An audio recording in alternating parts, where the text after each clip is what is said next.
Schwarz-Gelb kann man nicht einfach ablegen und sagen, heute gehen wir zur Tagesordnung über. Das Fieber ist nach wie vor da.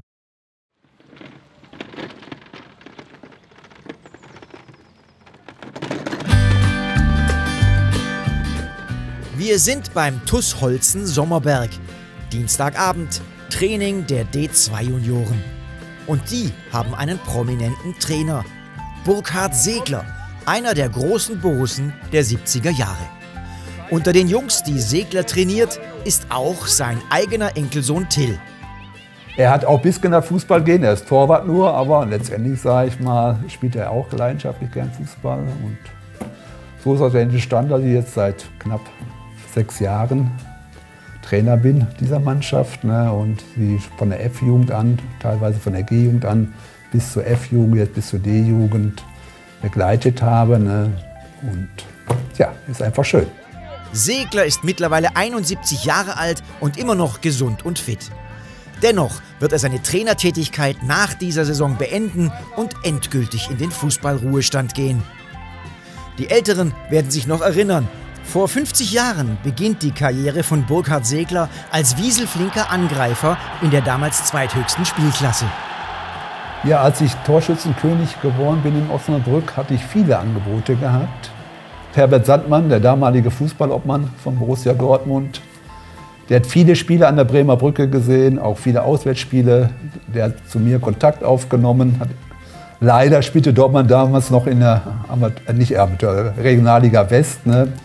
Und nicht in der ersten Bundesliga. Und somit konnte kein Vertrag zustande kommen, weil ich nur zur Bundesliga wechseln konnte. Und Osnabrück hat sich geweigert, mich nach Dortmund hingehen zu lassen.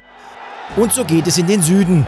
Udo Lattek, Trainer beim großen FC Bayern, und deren Manager Robert Schwan haben Segler einige Male in Osnabrück gesehen und holen den schlachsigen Stürmer ins Münchner Star-Ensemble.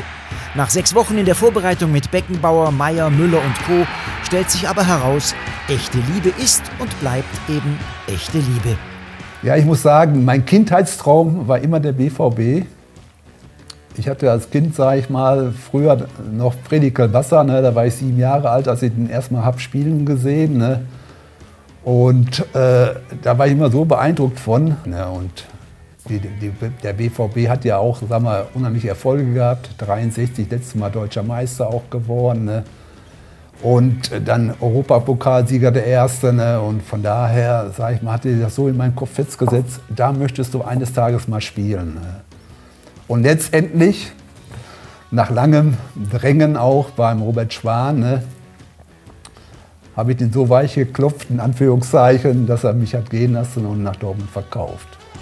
So wird Segler 1973 ein Borusse und steigt mit dem BVB 1976 in die Bundesliga auf.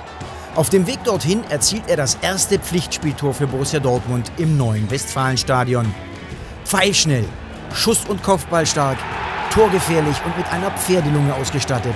So begeistert Burkhard Segler in den 70er Jahren die BVB-Fans. In den ersten beiden Bundesligaspielzeiten verpasst der Offensiv-Allrounder kein einziges Spiel für die Schwarz-Gelben. Es war eine einmalige Atmosphäre. Und wenn das Flutlicht angeht, sagen wir die Freitagsspiele teilweise oder auch donnerstags abends, ne, das war ist einfach sensationell. Ich sag mal, man fühlt sich, als ob man unter Strom stehen würde, ne? Und so war es auch. Ne? Und ich hatte wirklich, sage ich mal, 2 überragende Jahre. Man kann auch sprechen von einer Leistungsexplosion. Ne?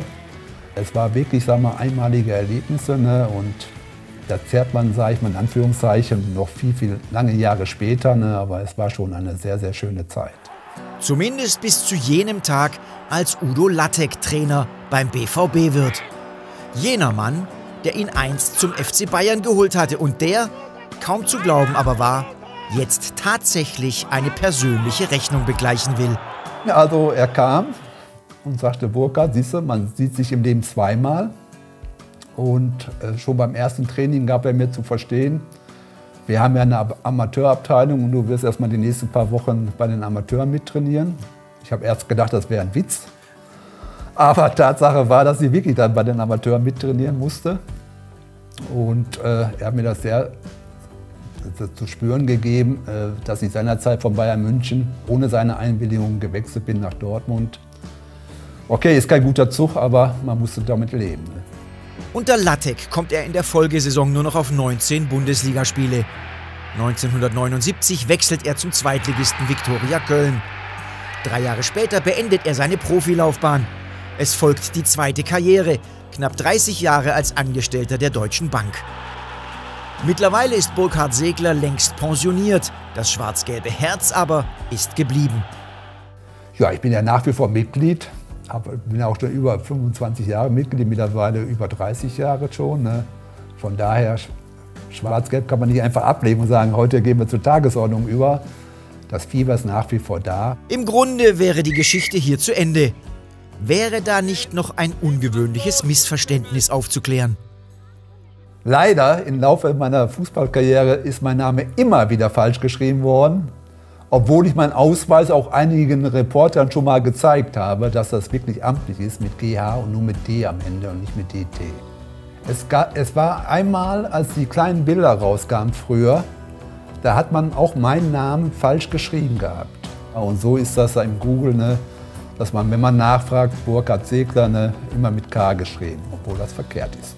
Jetzt, wo das auch geklärt ist, müsste die Welt für Burkhard Segler doch rundum in Ordnung sein, oder?